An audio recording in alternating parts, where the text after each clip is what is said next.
Hello again. Alright, the next batch of videos is going to introduce first order logic, FOL, our second logical language in this class. So in this video, I'm just going to try and motivate why we need another language, what FOL adds on top of TFL. You'll find as we get into FOL, all the stuff you learned in TFL still applies. So we're still going to have those same connectives. They're still going to be defined by their truth tables, but we're going to get some extra bits of logical structure. Okay, why do we need these extra bits? Let me try and motivate this with an example. So here's an argument. I hope this is an obviously valid argument. I hope it's clear that if the premises are true, the conclusion has to be true as well. So premise 1, all horses are mammals. Premise 2, secretariat is a horse. Therefore, conclusion, secretariat is a mammal. Okay, if we think about trying to symbolize this in TFL, which is the first step we'd have to do before we could use a truth table to test whether it's valid. If we think about trying to symbolize this in TFL, the things we look for are logical structure words, things that sound like connectives, so a not, or an or, an and, an if-then, and so on. I don't see anything like that here. That's one thing we look for.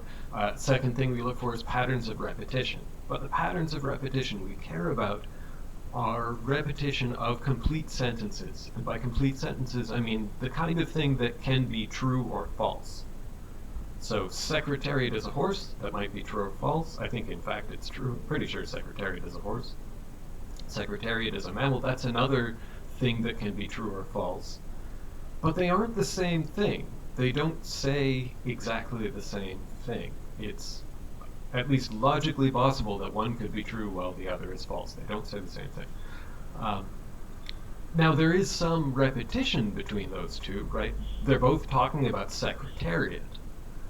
If we're thinking grammatically, we might say the two sentences have the same subject, but different predicates, right? They both talk about the same individual, namely secretariat, but they say different things about that individual. One says secretariat's a horse, the other says secretariat is a mammal. So if we're working in TFL, those are just going to wind up being atomic sentences, two different atomic sentences. Remember what it means for a sentence to be atomic. It means it's uncuttable in the sense that you can't split it down into any smaller parts that themselves can be true or false. So I can see parts of sentence 2. It's got a subject, it's got a predicate. The subject is secretariat, the predicate is a horse. But neither of those things by itself can be true or false. Right? This names a horse, it's a name. Isn't a sentence. Secretariat is not true or false. Secretariat might be brown or black or have a certain number of hoofs, but secretariat isn't true. Secretariat isn't false. It's the wrong kind of thing. Likewise, the predicate, the property of being a horse, that might be, let's say, possessed by different individuals. I don't have that property. Secretariat does have that property. But the property itself isn't true or false. You sort of have to plug in a name to get a true or false claim. You have to add something to this predicate before you get a truth value. Okay, so if I were going to symbolize this argument in TFL, I'd just wind up with one atomic sentence, call it A, a different atomic sentence, call it B, a third atomic sentence, call it C. And if I do a truth table for A, B, therefore C, it's going to tell me, yeah, it's possible for A and B to be true while C is false.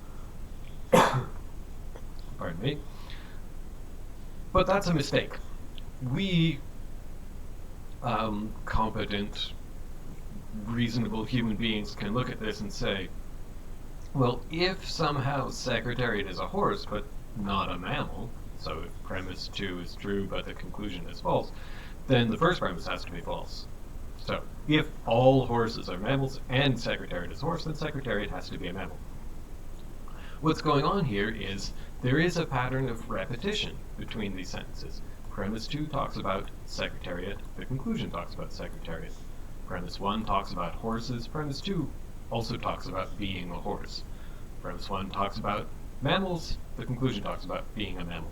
So, in order to explain why this argument is valid, in order to capture its logical structure, which you remember includes patterns of repetition, in order to capture its logical structure, we're going to have to talk about structure that isn't about atomic sentences, structure that's smaller than that, the parts that even an uncuttable atomic sentence might be built of.